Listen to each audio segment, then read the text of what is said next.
Amigos, buenas tardes. Bienvenidos y bienvenidas. ¿Cómo le va? Bien, ¿Cómo anda? ¿Bien? Bien, yo espero más de la primavera, pero voy bien. ¿Cortó el pelo? Sí, pero hace una semana ya. Bueno, yo no le dije O sea, lo cuándo. nuestro va como un matrimonio ya. No, sí, más bien. Esto es un diálogo matrimonial. No, yo no dije cuándo. Este, No, este es diálogo de casa. Típica ¿Se cortó el pelo o no respuesta se de cortó? matrimonio con años ya. Exactamente. No, porque te quedó muy bien, María. Muchas Hacía gracias. días que estaba pensando de Qué horrible. Bueno, ¿cómo estás? ¿Bien? Bien. Me alegro. Encarando esta semana en la que hemos depositado muchas esperanzas a la hora de temperatura. Es que los pronósticos vienen siendo muy favorables hoy, mañana, pasado. Por ahora lo que se sabe que vamos a tener una semana así, mañanas frías, pero tardes muy agradables. De cualquier manera, el sol está más débil de lo que lo quisiéramos. Y la primavera ya sabíamos que tiene estos vaivenes a la hora de hacerse presente. Lo que pasa es que el invierno nos había dejado muy ilusionados. Sí, claro, pero te la cobran después. Hablando de vaivenes, el próximo 1 de noviembre comienza la aplicación del nuevo Código de Proceso Penal. Es un cambio de paradigma, como se dice. Un cambio significativo realmente en la historia de la justicia uruguaya. Pero bueno, después de mucho insistir, el fiscal Subía se modificó el régimen de libertad condicional y de la suspensión condicional de la pena. Esto lo estuvo explicando hace tiempo ya aquí en estudios. Como todas las cosas en este país se terminan haciendo a último momento, pero bueno, se modificó. De todas maneras, hay algún nivel de incertidumbre sobre hasta qué punto se puede aplicar con precisión este nuevo código, porque obviamente se tienen que adaptar al funcionamiento todos los actores de la justicia, todos los oficiales de justicia. Hay también disposiciones bastante sustantivas, cambios muy sustanciales para los fiscales penales. La posibilidad de este nuevo Código de Proceso Penal, en este nuevo paradigma, elimina la posibilidad de cumplir condena fuera de la cárcel. Cuando una persona que cometió un delito es condenada y está en libertad, actualmente no va a prisión. Si esa persona cumplió prisión preventiva, se considera esa prisión como parte de la pena y jamás regresa a la cárcel por el delito por el que fue procesado. Sin embargo, entre otras diferencias, a partir de este 1 de noviembre, la persona que sea condenada y esté aguardando el proceso en libertad deberá sí o sí cumplir la pena en prisión. Esta es una de las modificaciones que los cambios legislativos aprobaron en una suerte de contrarreloj antes de este 1 de noviembre. Está en nuestro móvil y le damos la bienvenida el fiscal Gustavo Subía. Buenas tardes, fiscal. Buenas tardes, señora. ¿Cómo está usted? Bienvenido. Bien, bueno, no me haga decirle bien porque estamos bastante complicados. ¿Por qué? Con lo que usted estaba anunciando del ingreso del código, ustedes ya se lo he dicho muchas veces, soy partidario completamente del sistema acusatorio, me parece correcto en general, pero el Parlamento terminó de hacer modificaciones hace unos poquitos días y nosotros empezamos ahora en una semana. Ese formato es muy complejo y afecta sustantivamente a los fiscales en la necesaria comprensión previa que hay que tener. Y si bien hace tiempo que estamos con este tema, pero las modificaciones permanentes llevaban a que había incertidumbre, así que en lo que me es particular, muy nervioso y realmente con algún desconocimiento todavía de cuáles van a ser las normas concretitas que nos van a dirigir próximamente. Así que, bueno, con eso. Pero muy satisfecho por la derogación de la libertad condicional, que era, a mi juicio, vergonzoso en nuestro país, lo que usted relataba recién, de que personas condenadas, no cumplían un solo día, en un 38% más o menos de la totalidad de los condenados, no cumplían un solo día de reclusión. Claro, así porque que por el nuevo sistema, salvo casos de especial peligrosidad, el acusado espera la sentencia y todo el proceso en su casa. Bueno, ahí vamos a tener nuevamente, hay posiciones y posiciones. Hay un artículo en el nuevo sistema, en el artículo, si mal no recuerdo, porque tengo que empezar a recordar ahora de memoria artículos nuevos y estoy un poco viejo, pero en el 224, si mal no recuerdo, hay un artículo que hace referencia al peligro para la víctima o para la sociedad. Así Bien. que se imagina que en muchos tipos de delitos, yo como un fiscal, frente a la gravedad de un formato de delito, voy a sostener de que hay peligro para la sociedad, sobre todo tratándose de personas reincidentes o reiterantes, y va a haber que solicitar la medida cautelar que implica prisión. Pero la buena noticia, déjeme terminarle un poquito el recorrido de lo que ustedes anunciaban. Sí. En el actual sistema, 38% de personas penadas, no cumplen un solo día de reclusión. Con el nuevo sistema, la persona que sea condenada va a tener que ir a cumplir la pena pertinente. Lo que tiene este nuevo sistema, y es la válvula de escape, es que hay una serie de procesos que son alternativos al juicio tradicional.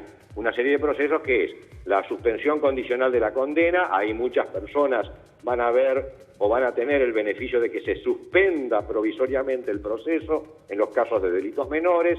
Hay también acuerdos con la víctima de tipo reparatorios, y hay también, que va a ser, yo creo que la vedette del nuevo sistema, un proceso que se llama abreviado.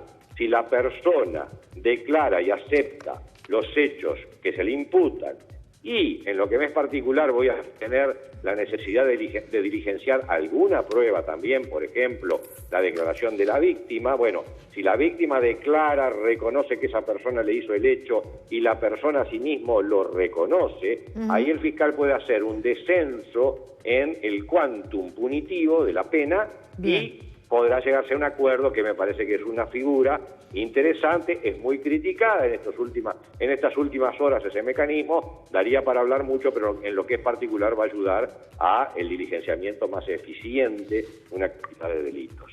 Sí, que hay algunos que lo critican porque dice que en definitiva puede vulnerar incluso principios éticos o puede significar una manera espuria de presión sobre algunos delincuentes que tienen menos posibilidades. Pero sucede que ya hoy en nuestro proceso, y lo manejamos, vamos a sincerarnos un poquito más de lo políticamente correcto, ya hoy los fiscales y los jueces lo manejan cuando tienen una persona indagada. A la persona se le hace referencia a que hoy la confesión es un elemento atenuante. Quizás no está tasado el grado de atenuación que tiene el confesar, pero hoy se le maneja al imputado cuando está declarando: señor, si usted admite los hechos que se le imputan, su confesión es un elemento atenuante. Yo no pienso, veremos, en la cancha se ven los pingos y hoy está muy complicado el tema. Le repito, en lo que me es particular, yo preferiría que este código entrara a regir el 1 de febrero de 2018, porque recién los fiscales estamos teniendo tiempo de internalizar una cantidad brutal de trabajo que no, incluso una modificación en los aspectos de relacionamiento con el Poder Judicial, claro, a través de un sistema cibernético nuevo, que recién mañana recibimos las primeras clases, así que se imagina el nivel de estrés que estamos padeciendo a una semana. Pero más allá de eso, ¿sí?, el nuevo sistema con la confesión o la admisión de los hechos, se denomina así, del imputado, tiene mucho que ver con el viejo sistema, que era la confesión, que también se le disminuía. Y no, en lo posible pienso diligenciar alguna prueba más, no solamente con la confesión lisa y llana, vamos a llamarle así para que se entienda, del imputado, sino diligenciar alguna prueba más, y de esa forma damos la garantía constitucional de que exista un cúmulo y no solamente una cosa aislada a los efectos de una persona pueda ser condenada. Aquel viejo precepto de la confesión de parte, relevo de prueba. Usted dice que igual puede diligenciar alguna prueba. Igual ha habido siempre una tendencia en nuestro derecho a sostener que solo la confesión, y más en un proceso penal donde la persona está detenida, puede de alguna forma haber sido obtenida por medios de presión. Entonces, por eso mismo, entre los fiscales estamos al día de hoy discutiendo no sea solamente la confesión la reina famosa de las pruebas, sino que además haya otros elementos que podamos agregar, sobre todo para el que yo le estoy citando, que es ese proceso abreviado. Ese proceso abreviado se puede llegar en 48 horas a una sentencia de condena si la persona admite los hechos y además hay alguna prueba que lo complemente. En general se va a dejar para las cosas claras, para las cosas que vienen, digamos así, como hoy tenemos una cantidad de cosas que son muy claras, y hoy nos preguntamos todos los operadores del sistema, ¿por qué pasar varios meses si ya con lo que tenemos hoy, muchas veces con la confesión del indagado, ya daría como para imponerle la sentencia de condena? Bueno, el nuevo sistema recoge esa vertiente y va a acelerar, pero que va a tener dificultades de todo tipo y color, porque estamos debutando con una muy profunda reforma, y le repito lo de hoy. Hoy hay compañeros en el interior, fiscales, que van a tener que tener el código viejo en los casos que están en estudio y el código nuevo. Entonces imagina la dificultad hasta intelectual que es sacarse el saco de uno y ponerse el saco del otro. Bueno, esa situación de los compañeros fiscales del interior es compleja. La situación de la policía, que tiene que internalizar también un nuevo tratamiento. Por eso, con pocas esperanzas, pero para mí tendría que haber una prórroga, porque recién hoy tenemos todo el cuerpo legislativo para poder decir, bueno, tenemos una cosa concreta. Se impone periodísticamente entonces la pregunta de esto es apresuramiento y no están dadas todas las garantías. Si usted me dice, viene un sistema informático que todavía no conocemos. Bueno, yo soy un hombre usted sabe que yo soy políticamente muy correcto y le digo así, sí. Es un tema, no es que no estén dadas las garantías, porque... No, las garantías legal, para el debido proceso. No, las garantías para el debido proceso están. El problema es que nosotros tenemos un cuerpo de normas en este momento tan grandes para estudiar, porque además están las instrucciones generales que emanan de la Fiscalía General de la Nación. Bien. Además hay memorándum diversos en la forma operativa. Están las reformas que se han hecho de último momento en el Código. Más a mi favor, al favor de mi pregunta. Sí. Y mi respuesta es... febrero de 2018 yo estaría como fiscal mucho más tranquilo de comenzarlo. Pero no se olvide que hace 12 años que se están reuniendo las comisiones para esta modificación del Código.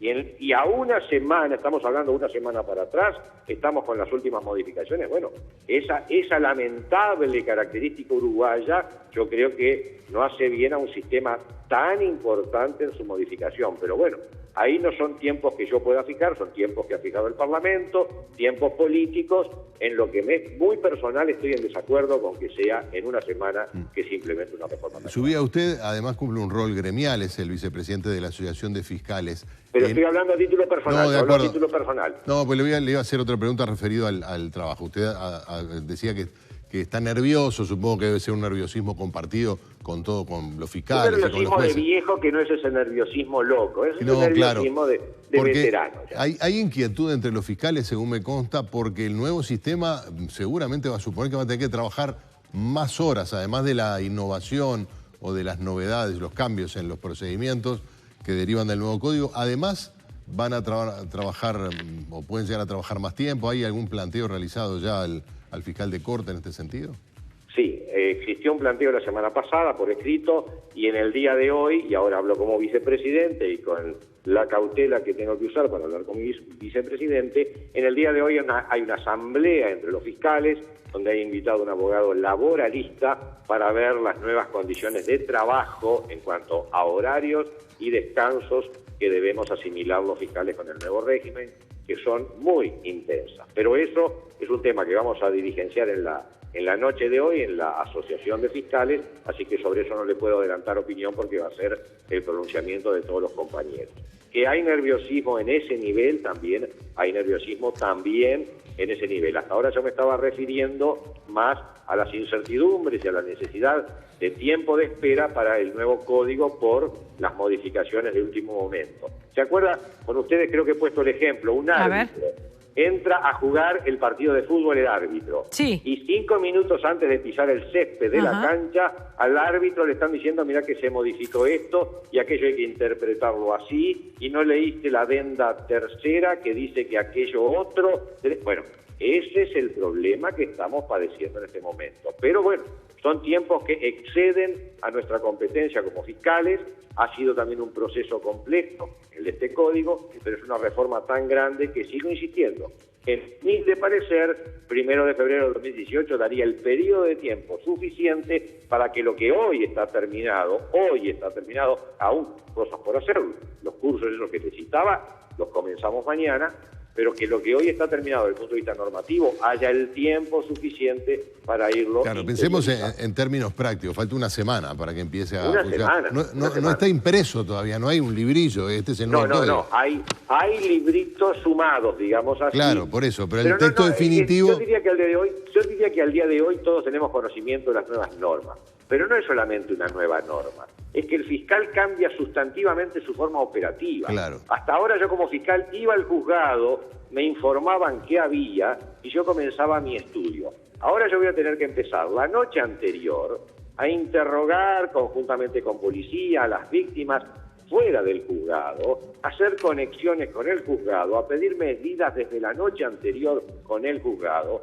a lograr desplazamientos de innúmeras personas hacia el juzgado, con desconocimiento también de cómo va a ser el sistema en sus detalles más concretos, que a veces un pequeño detalle, y es una comunicación a través de un sistema cibernético, puede transformar todo, porque la Fiscalía se va a encargar también en la designación de defensor de los detenidos, es decir, modificaciones totales.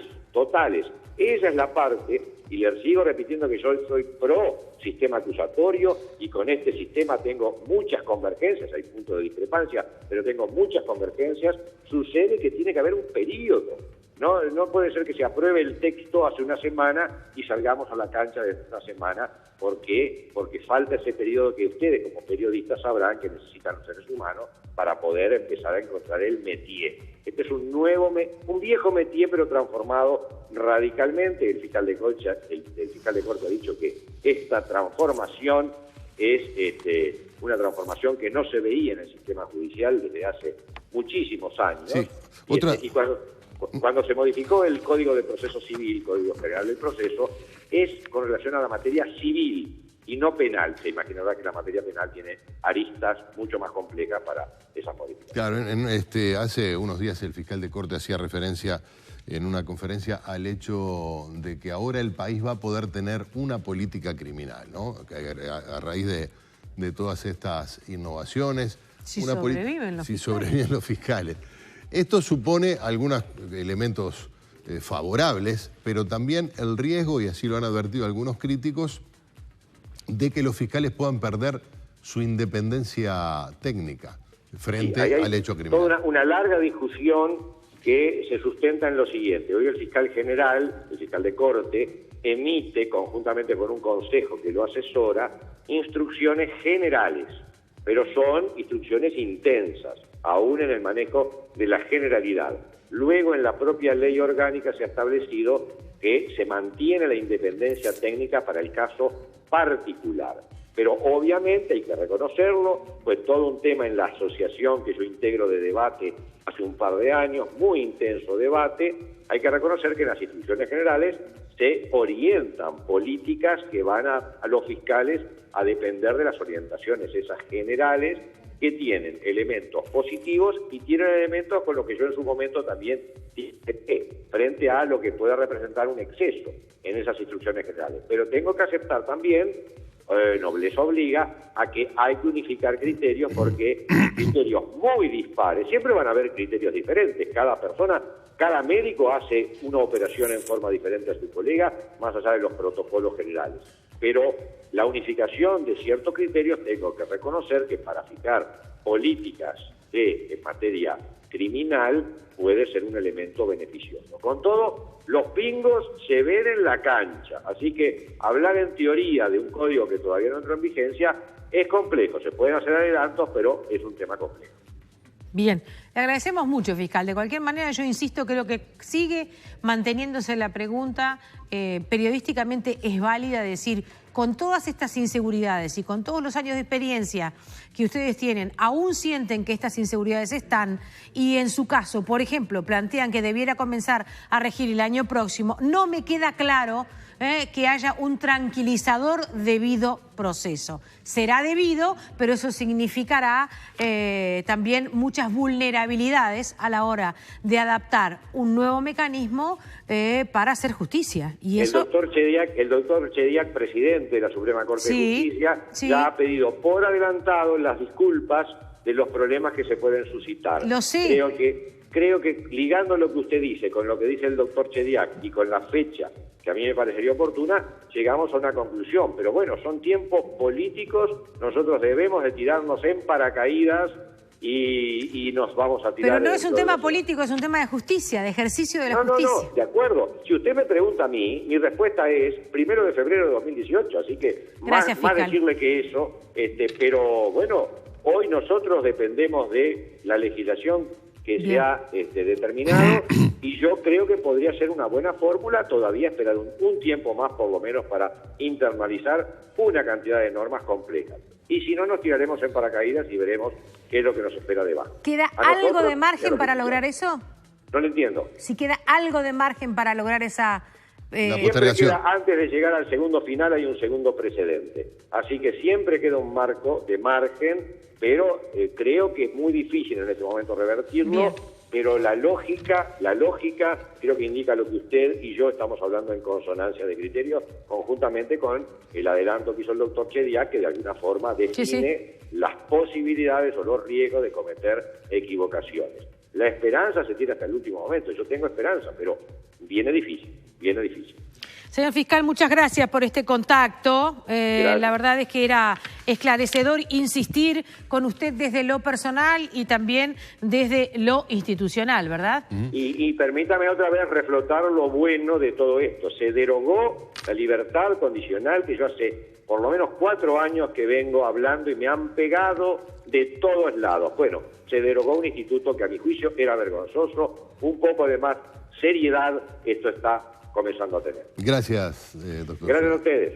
Hablábamos con el doctor Gustavo Subía, de la reforma del nuevo Código de Proceso Penal. El fiscal ha sido además un entrevistado y lo seguirá siendo, sostenido en nuestro programa. Tú lo planteaste 2 veces y es pertinente. Es decir, acá estamos hablando de la justicia. Claro, usted, yo, cualquiera de nosotros, por distintas circunstancias, puede terminar en un juzgado penal y no es que necesita, es que tiene derecho a tener todas las garantías de demostrar su inocencia y de no terminar condenado si es inocente. Pero fíjate, Subía decía, bueno, el presidente de la Suprema Corte se adelantó a pedir disculpas. Sí, a mí me sorprendió lo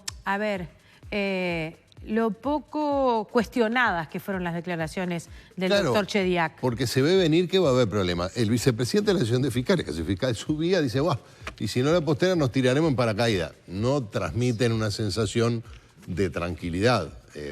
Porque esto es como todo, tú y yo no solemos ir como acusados o indagados a un juzgado penal. No está descartado que un día nos pase. Puede terminar perjudicando a gente que pueda estar sometido a esta justicia. Pero claro, del otro lado, pues, bueno, algún día va a haber que empezar y siempre va a haber problemas.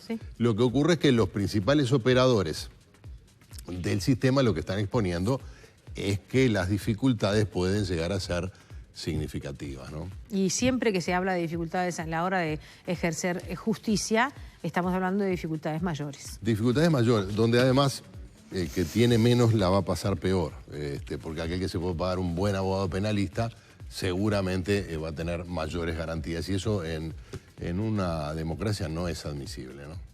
Amigos, vamos a hacer una pausa, nos vamos a reencontrar luego de la misma, pero antes recordarles a ustedes que T-Canarias tiene una invitación que vamos a compartir para hacernos a todos.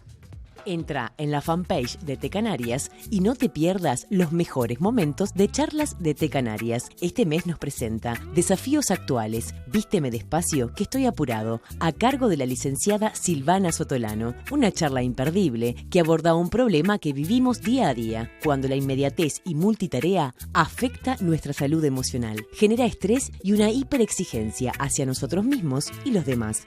No te la pierdas. Canarias, nuestra manera de tomar té.